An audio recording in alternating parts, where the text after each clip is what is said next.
கவலைப்பட வேண்டாம் என்கிறார் ஆண்டவர் என்ற தலைப்பில் இன்று நாம் சிந்திப்போம். இன்றைய மிகப்பெரிய நோய் கவலை.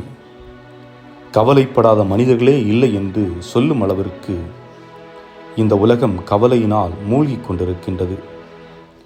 இது ஒவ்வொரு மனிதனையும் ஆட்டி படைக்கிறது. திருமணம் நடக்க வேண்டும் என்ற கவலை, திருமணம் நடந்த பின்பு குழந்தை பிறக்க வேண்டும் என்ற கவலை, குழந்தை பிறந்த பின்பு அது ஆணா பெண்ணா என்ற கவலை, சிலருக்கு பெண் பிறந்தால் கவலை, சிலருக்கு ஆண் பிறந்தால் கவலை, இன்னும் சிலருக்கு குழந்தைகள் பிறந்தாலே கவலை.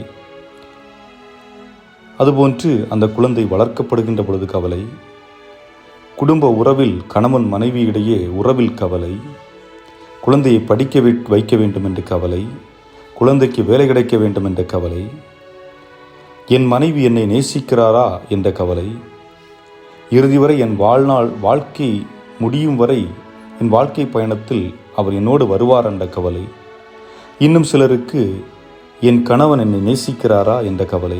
இவ்வாறு கவலைகளை பட்டியலிட்டு கொண்டே செல்லலாம். ஒவ்வொரு மனிதனுக்கும் வெவ்வேறு கவலைகள். அதை போன்று இன்னும் சிலருக்கு உணவு மற்றும் உறைவிடம் பற்றிய கவலை. ஆனால் ஆண்டவர் கூறும் செய்தி என்னவென்றால், நீங்கள் எனக்கேற்ற நெறிமுறைகளை உங்களுடைய வாழ்க்கையில் நடைமுறைப்படுத்துகின்ற பொழுது உங்கள் தேவைகளை நான் பூர்த்தி செய்வேன் என்பதே. ஆக என்னுடைய வாழ்வில் வளர்ச்சி, என்னுடைய வாழ்வில் தேவையான அனைத்தும் எனக்கு கிடைக்க வேண்டுமென்றால் இறைவன் மையப்படுத்தப்பட வேண்டும் என்பதே இன்று நமக்கு கொடுக்கப்படுகின்ற முதல் செய்தியாக பார்க்கின்றோம். அதே போன்று இன்றைய நற்செய்தியிலும் இயேசு இன்னும் ஒரு செய்தியை கொடுக்கிறார். இரு தலைவர்களுக்கு ஒருவர் பணிவிடை செய்ய வேண்டாம் என்பதை. அதாவது ஒரே நேரத்தில் கடவுளுக்கும் செல்வத்துக்கும் பணி செய்ய முடியாது என்பதே. இன்றைக்கு நாம் வாழ்ந்து கொண்டிருக்கின்ற இந்த சமூகத்தில் பலர் கடவுளையே காசாக்கி கொண்டிருக்கின்றார்கள். பல நேரங்களில் பணத்தினால் நேர்மையை விலைக்கு வாங்கி கொண்டிருக்கின்றார்கள். இதன் விளைவு என்ன என்பது இன்றைய முதல் வாசகத்திலே நாம் பார்க்க முடிகிறது. இன்றைய முதல் வாசகத்தில் மக்கள் கடவுளை புறம் தள்ளிவிட்டு சுயநல நோக்குடன் செல்கின்றார்கள். இறைவன் விரும்பாத செயலை செய்கின்றார்கள். இறைவன் விரும்பியவற்றை செய்ய மறுக்கிறார்கள். இறைவனை விட்டு விலகிச் செல்லுகின்றார்கள். இதனால் அவர்களுக்கு ஏற்பட்டது பெரும் இழப்பு. தங்கள் உறவினர்களை, குடும்பத்தினரை இழந்தனர், ஊரை இழந்தனர், உயிரை இழந்தனர்.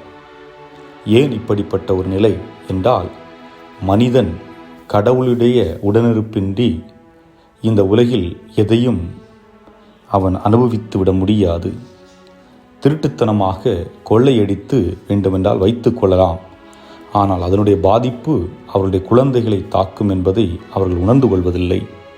ஆக நேர்மையாக சம்பாதிக்கின்ற பணம், நேர்மையாக உங்களுக்கு வருகின்ற வருமானம் என்பது உங்களுக்கு மகிழ்ச்சியையும் சந்தோஷத்தையும் கொடுக்கும். ஒருவேளை இந்த சமுதாயத்திற்கு நீங்கள் ஏழைகளாக இருக்கலாம், இந்த சமுதாயத்தை பொறுத்தவரை நடுத்தர மக்களாக இருக்கலாம். ஆனால் இறைவனுடைய அருளும் ஆசீரும் வேண்டுமென்றால் நாம் நேர்மையானவர்களாக இருக்க வேண்டும் என்பதே.